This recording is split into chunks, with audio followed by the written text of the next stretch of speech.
بسم اللہ الرحمن الرحیم۔ السلام علیکم۔ واقعہ معراج۔ معزز سامعین اکرام، آیت اسراء کی تشریح و توضیح میں پہلی قابل توجہ بات لفظ سبحان ہے، یعنی جو ہستی اس فعل اسراء کی فاعل حقیقی ہے وہ سبوح ذات ہے۔ اگر یہ بات کسی انسان کی طرف منسوب ہوتی تو اور بات تھی۔ اگر یہ فعل حضور صلی اللہ علیہ وآلہ وسلم کی طرف منسوب ہوتا کہ حضور صلی اللہ علیہ وآلہ وسلم خود تشریف لے گئے تو اور بات تھی، لیکن وہاں تو صورت بالفعل یہ تھی کہ میں آیا نہیں لایا گیا ہوں۔ حضور صلی اللہ علیہ وآلہ وسلم خود نہیں گئے، لے جائے گئے تھے۔ اور لے جانے والی ذات کون ہے؟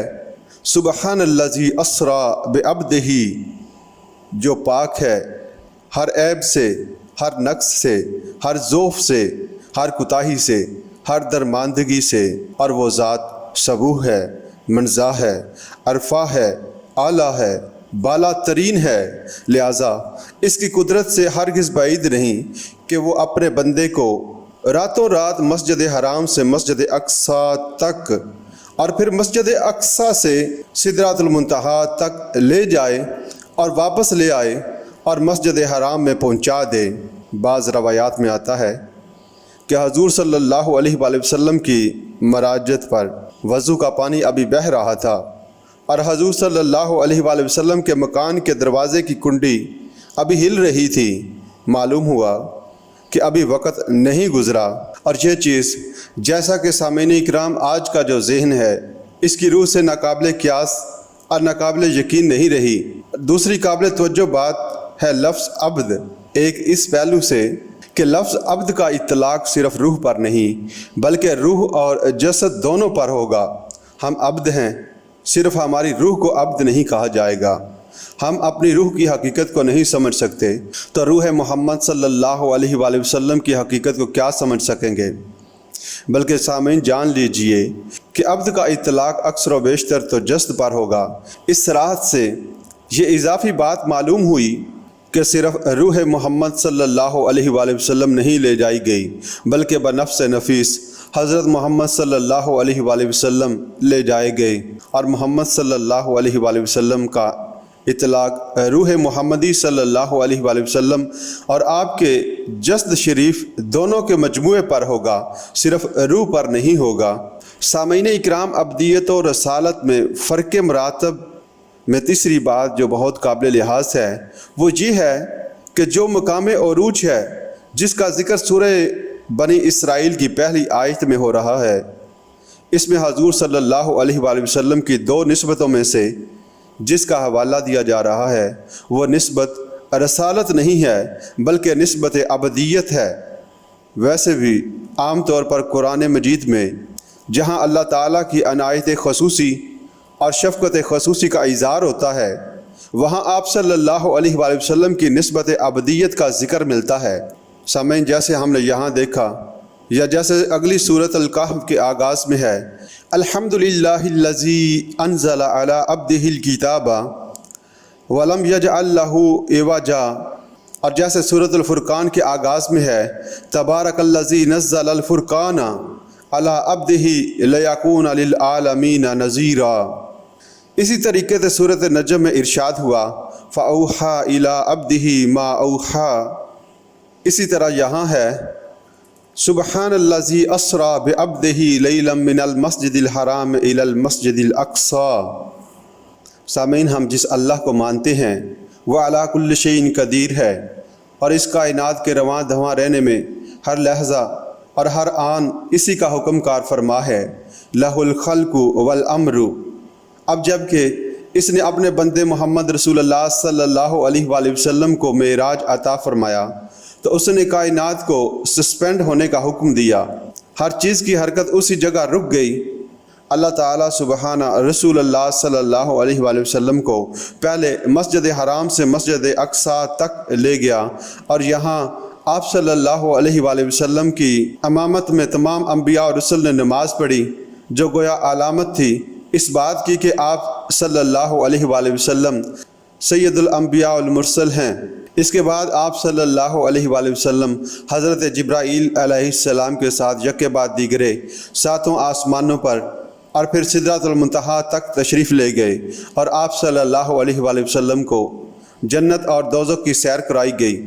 اس کے بعد حضور صلی اللہ علیہ وآلہ وسلم کو واپس اپنے مستقر پر بھیج دیا گیا، اور اللہ تبارک اللہ تعالیٰ کے حکم سے کائنات پھر سے رواں دواں ہو گئی۔ جو چیز جس مقام پر روک دی گئی تھی اسی جگہ اس نے حرکت شروع کر دی۔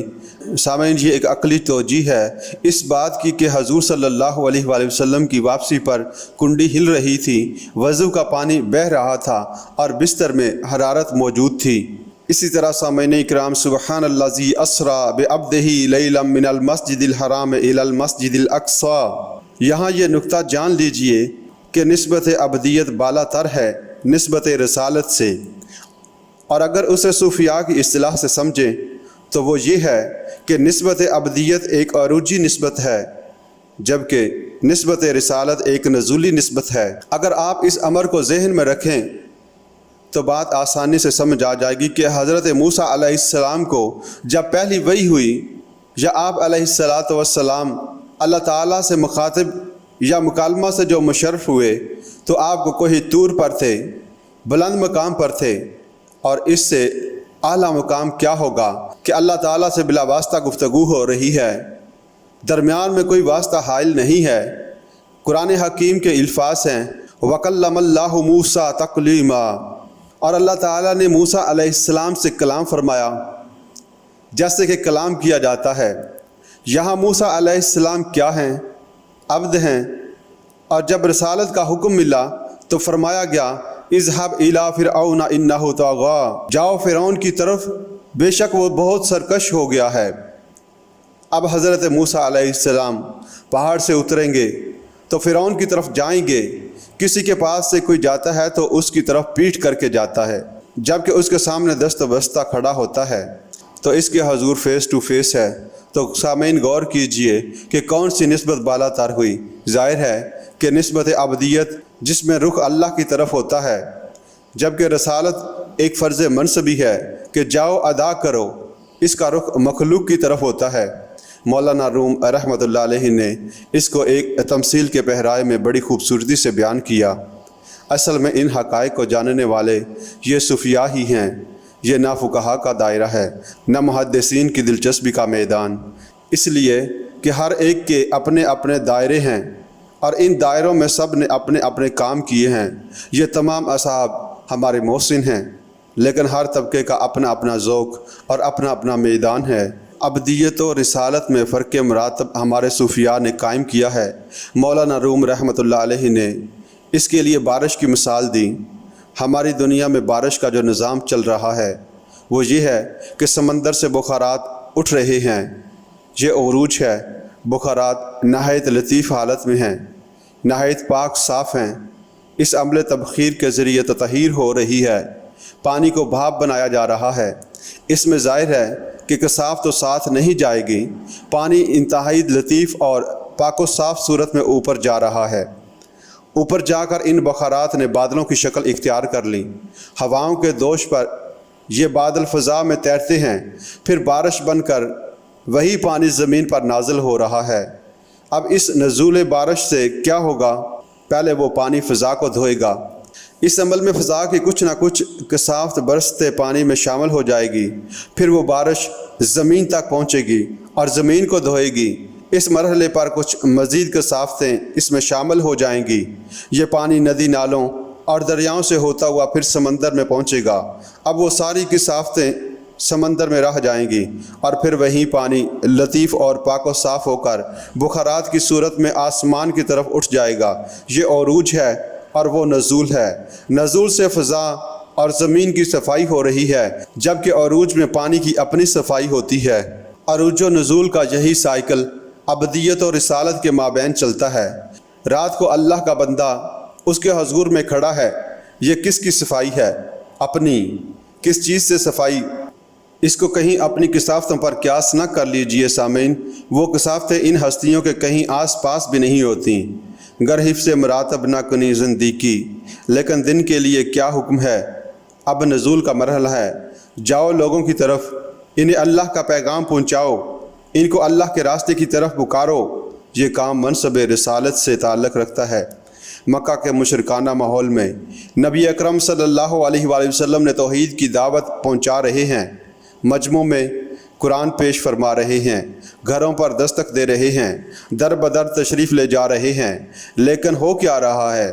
یہی کہ کسی نے استہزاء اور تمسخر کیا، کسی نے گالی دے دی، کسی نے شاعر کہا، کسی نے مجنون و دیوانہ کہا، تو کسی نے سحر اور جادوگر کہہ دیا، کسی نے کہن کہہ دیا۔ ان باتوں سے قلب محمد صلی اللہ علیہ وآلہ وسلم میں کچھ کدورت تو پیدا ہوتی ہوگی یا نہیں؟ آپ صلی اللہ علیہ وآلہ وسلم کی طب مبارک کو رنج پہنچتا ہوگا یا نہیں؟ یہ اثرات بالکل مراتب نہ ہوں، یہ ناممکن ہے۔ اسی لیے تو قرآن مجید میں مختلف اسالیب سے حضور صلی اللہ علیہ وآلہ وسلم کو تسلی دی جاتی رہی ہے، جیسے فرمایا گیا وَلَقَدْ نَعْلَمُ إِنَّهُ لَيَحْزُنُكَ الَّذِي يَقُولُونَ، ہمیں بخوبی علم ہے کہ آپ صلی اللہ علیہ وآلہ وسلم کی طبیعت پر ان کی باتوں سے تقدر پیدا ہوتا ہے۔ آپ صلی اللہ علیہ وآلہ وسلم ملول اور غمگین ہوتے ہیں۔ اور نون والقلم وما یسطرون ما انت بنعمتی ربک بمجنون، نون قسم ہے قلم کی اور اس چیز کی جسے لکھنے والے لکھ رہے ہیں۔ آپ اے محمد صلی اللہ علیہ وآلہ وسلم اپنے رب کے فضل سے ہرگز مجنون نہیں ہے۔ نبی اکرم صلی اللہ علیہ وآلہ وسلم کو ایک طرف تسلی دی جا رہی ہے اور دوسری طرف جو تقدر آپ صلی اللہ علیہ وآلہ وسلم کے دل پر آ گیا ہے اسے دور کرنے کے لیے حکم ہو رہا ہے کہ راتوں کو کھڑے رہا کیجئے۔ یا ایہا المزمل قم اللیل الا قلیلا نصفہ او انقص منہ قلیلا او زد علیہ ورتل القرآن ترتیلا انا سنلقی علیک قولا ثقیلا۔ اے لحاف اوڑھ کر لیٹنے والے، آپ رات کو نماز میں کھڑے رہا کریں مگر کم، آپ آدھی رات یا اس سے کچھ کم کر لیں یا اس سے کچھ زیادہ بڑھا دیں، اور قرآن کو خوب ٹھہر ٹھہر کر حالت قیام میں پڑھا کریں۔ ہم آپ پر ایک بھاری کلام نازل کرنے والے ہیں۔ اب یہ عروجی کیفیت ہے، یہ نسبت عبدیت ہے کہ عبدہ یعنی محمد صلی اللہ علیہ وآلہ وسلم اس اللہ کا بندہ خاص اس کے حضور میں راتوں کو کھڑا ہے، اللہ تعالیٰ سے لو لگی ہوئی ہے اور اپنے رب، اپنے مولا اور اپنے حامی و ناصر کے حضور میں مناجات ہو رہی ہے۔ دن میں نزولی کیفیت ہے کہ لوگوں کے اذہان و قلوب کو نور توحید سے منور کرنے کی صحیح ہو رہی ہے، ماحول کو صاف کرنے کی جدوجہد ہو رہی ہے۔ اسی طرف اشارہ ہے سورۃ مزمل کی آیت 1 تا 10 میں۔ اب سامعین اس سے آگے کی آیات میں فرمایا ان ناشئۃ اللیل ہی اشد وطئا واقوم قیلا ان لک فی النہار سبحا طویلا واذکر اسم ربک وتبتل الیہ تبتیلا رب المشرق والمغرب لا الہ الا هو فاتخذہ وکیلا واصبر علی ما یقولون واہجرہم ہجرا جمیلا۔ اے نبی صلی اللہ علیہ وآلہ وسلم، در حقیقت رات کا اٹھنا نفس پر قابو پانے کے لیے بہت کارگر اور قرآن ٹھیک پڑھنے کے لیے زیادہ موزوں ہے۔